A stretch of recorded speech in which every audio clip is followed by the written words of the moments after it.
సంవత్సరాల తరబడి government job కోసం వేచి చూస్తున్నారా? కేవలం 8 నెలల్లో మీ కల నెరవేర్చుకోండి. వెంటనే కింది నెంబర్స్ కి కాల్ చేయండి.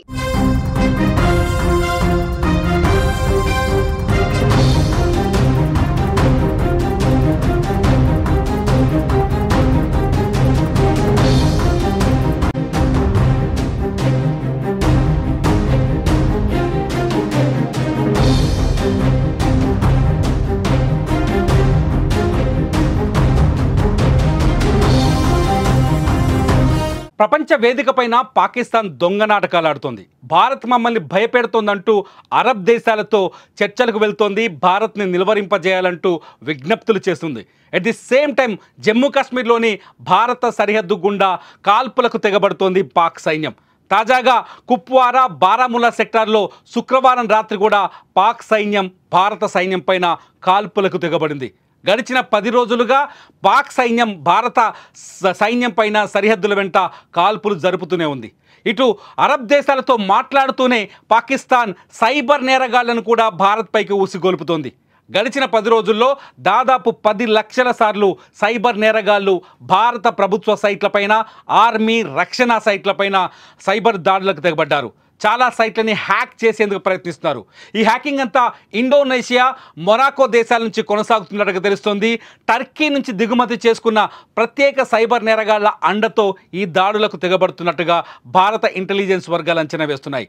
నిన్న కూడా కశ్మీర్కి సంబంధించిన ఆర్మీ స్కూల్స్తో పాటు అక్కడ విశ్రాంత ఉద్యోగులు, రిటైర్డ్ ఉద్యోగులకు సంబంధించిన హెల్త్ వెబ్సైట్లపైన కూడా పాక్ సైబర్ నేరగాళ్ల దాడులు జరిగినట్టుగా ఆధారాలు బయటకు వచ్చాయి. మొత్తంగా పాకిస్తాన్ భయపడుతున్నామంటూనే భారత్పై దాడికి రెడీ అవుతోంది, కయ్యానికి కాలు దూతోంది. ఇదిలా ఉంటే పాకిస్తాన్ ప్రధాని షహబాజ్ షరీఫ్ నిన్న ఇస్లామాబాద్లో కీలక సమావేశాన్ని నిర్వహించారు. సౌదీ, యుఏఈతో పాటు కువైట్ దేశాల ప్రతినిధులతో ఆయన సమావేశమయ్యారు. ఈ సమావేశంలో భారత్ని నిలువరింపజేయాలంటూ ఆ దేశాల ప్రతినిధులకు విజ్ఞప్తులు చేశారు.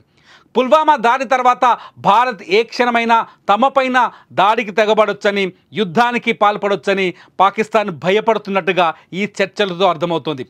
షహబాజ్ చాలా స్పష్టంగా యుఏఈ, సౌదీ, కువైట్ దేశాల ప్రతినిధులకు చెప్పారు, భారత్ని చర్చలకు సిద్ధం చేయండి, భారత్తో యుద్ధానికి మేము సిద్ధం లేము అంటూ తమ పిరికితనాన్ని బయటపెట్టినట్టుగా అర్థమవుతోంది.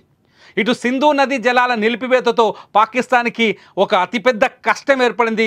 సింధు జలాల నిలిపివేతతో పాకిస్తాన్ తీవ్రమైన ఆర్థిక ఇబ్బందుల్లోకి వెళ్ళే అవకాశం స్పష్టంగా ఉంది.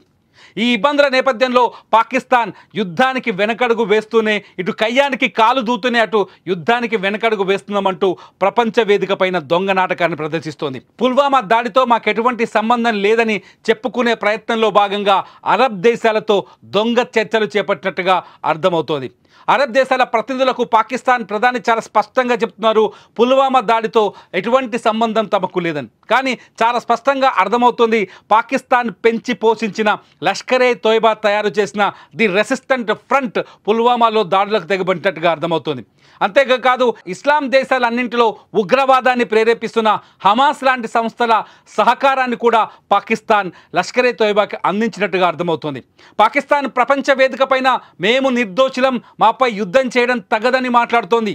అంతేకాదు, సింధు జలాలను ఆపి భారత్ మాకు శాపాన్ని పెట్టిందని, మా ఆర్థిక వ్యవస్థని దెబ్బతీసే ప్రయత్నం చేస్తుందని భారత్పై ఆరోపణలు మొదలు పెడుతోంది. కానీ అదే ప్రపంచ వేదికకు కనబడకుండా సైబర్ దాడులకు పాల్పడుతుంది పాకిస్తాన్. అదే ప్రపంచ వేదికలకు కనపడకుండా సరిహద్దు వెంట వరుసగా కాల్పులకు దిగబడుతోంది. ఎప్పుడైతే పహల్గాం దాడి జరిగిందో, దాడి జరిగిన మరుక్షణం నుంచే సరిహద్దు వెంట జమ్మూ కాశ్మీర్లోని కుప్వారా, బారాముల్లా, జమ్మూ సెక్టార్లో అనేక చోట్ల పాక్ సైన్యం వరుసగా సీజ్ ఫైర్కు పాల్పడుతోంది, వరుసగా కాల్పులు జరుపుతూనే ఉంది. ఇప్పటి వరకు భారత సైన్యం ఈ కాల్పుల్ని తిప్పికొట్టినప్పటికీ పాకిస్తాన్ మాత్రం వెనకడుగు వేయట్లేదు. మరోవైపు యుద్ధానికి మేము రెడీ అన్నట్టుగా మిస్సైల్స్ ప్రదర్శన చేస్తోంది. నిన్న ఆర్మీ ప్రదర్శన కూడా పాకిస్తాన్లో జరిగింది. మరోవైపు అణ్వాయుధాలని, ఆయుధాలని బార్డర్కు తరలిస్తోంది. ఇటు ఆటం బాంబులు వేస్తామని భారత్ను బెదిరిస్తోంది. ఇవన్నీ చేస్తూనే మేం తప్పు చేయలేదు, భారత్ను నిలువరింపజేయండి అంటూ ప్రపంచ దేశాల ముందు దొంగ కన్నీరు, మొసలి కన్నీరు కారుస్తోంది. తాజాగా ఇస్లామాబాద్లో జరిగిన ఈ సమావేశాలు, ఏదైతే సౌదీ, యుఏఈ, కువైట్ దేశాల ప్రతినిధులతో జరిగిన సమావేశంలో పాక్ ప్రధాని షహబాజ్ షరీఫ్ తన పిరికితనాన్ని ప్రదర్శించినట్టుగా అర్థమవుతోంది. మొత్తానికి పాకిస్తాన్ బుద్ధి తెచ్చుకోకపోగా, భారత్ వంటి శాంతియుత దేశంపైన దాడి చేయకూడదనే బుద్ధి తెచ్చుకోకపోగా మేము తప్పు చేయలేదని దొంగ నాటకాన్ని ఆడటం చాలా స్పష్టంగా మనం గమనించవచ్చు. ఇటు పాక్కు మద్దతిస్తున్న దేశాలు కూడా మెల్లిగా గొంతు మారుస్తున్నాయి, వాయిస్ను మారుస్తున్నాయి. పాక్ ఒక ఉగ్ర ప్రేరేపిత దేశమని, పాక్తో మొత్తం ప్రపంచానికే నష్టమని చైనా, టర్కీ వంటి దేశాలు కూడా పునరాలోచనలో పడ్డట్టుగా తెలుస్తోంది.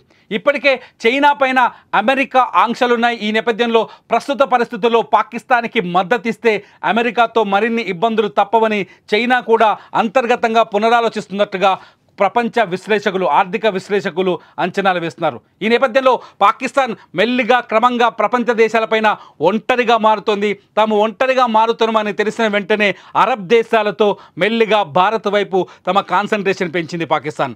అరబ్ దేశాలతో భారత్కున్న సత్సంబంధాలని ఆసరగా చేసుకొని యుద్ధాన్ని నిలువరింపజేయాలని ఆలోచనకు వస్తున్నట్టుగా తెలుస్తోంది. భారత్ ఒకవేళ యుద్ధానికి పాల్పడితే తీవ్రంగా నష్టపోతామని పాకిస్తాన్ అరబ్ దేశాల ముందు మొరపెట్టుకున్నట్టుగా సమాచారం అందుతోంది. అంతర్జాతీయ వార్తా సంస్థలు ఈ వార్తని చాలా స్పష్టంగా రాస్తున్నాయి. నిన్న జరిగిన దౌత్య చర్చల్లో పాకిస్తాన్ ప్రధాని చాలా స్పష్టంగా చెప్పినట్టుగా తెలుస్తోంది. భారత్ని నిలువరింపజేయండి, భారత్ ఏ క్షణంలోనైనా పుల్వామా దాడికి ప్రతీకారంగా పాకిస్తాన్పై దాడి చేయొచ్చు, ఏ క్షణంలోనైనా బాంబుల వర్షం కురిపించవచ్చు, భారత్ని నిలువరింపజేయండి, మోదీతో చర్చలకు వెళ్ళండి అంటూ నిన్న దౌత్య చర్చల్లో సౌదీ, యుఏఈ, కువైట్ దేశాల ప్రతినిధులతో మొరపెట్టుకున్నట్టుగా ఇంటర్నేషనల్ వార్తా సంస్థలు కొన్ని వార్తల్ని ప్రచురించాయి. ఇదంతా చూస్తుంటే పాకిస్తాన్ ఒక డ్రామా ఆడుతున్నట్టుగా అర్థమవుతోంది. ఇటు కాల్పులకు తెగబడుతూనే, సైబర్ దాడులకు పాల్పడుతూనే, అటు ప్రపంచం ముందు మాత్రం మేము తప్పు చేయలేదని నిరూపించుకునే దొంగ ప్రయత్నం చేస్తున్నట్టుగా అర్థమవుతుంది. మీరేమనుకుంటున్నారు? పాకిస్తాన్ చేస్తున్న ఈ చర్యల్ని మీరెలా చూస్తారు? పాకిస్తాన్ ఇటు దాడులకు పాల్పడుతూనే అటు శాంతి మంత్రం వైపు అడుగులు వేస్తోంది. ఇటువంటి పాకిస్తాన్ పైన యుద్ధం చేయాలా వద్దా? మీరేమనుకుంటున్నారో మీ అభిప్రాయాన్ని వీడియో కింద రాయండి. మీ కామెంట్స్ పైన నేను మరో వీడియో చేస్తా. చూస్తూనే ఉండండి సుమన్ టీవీ.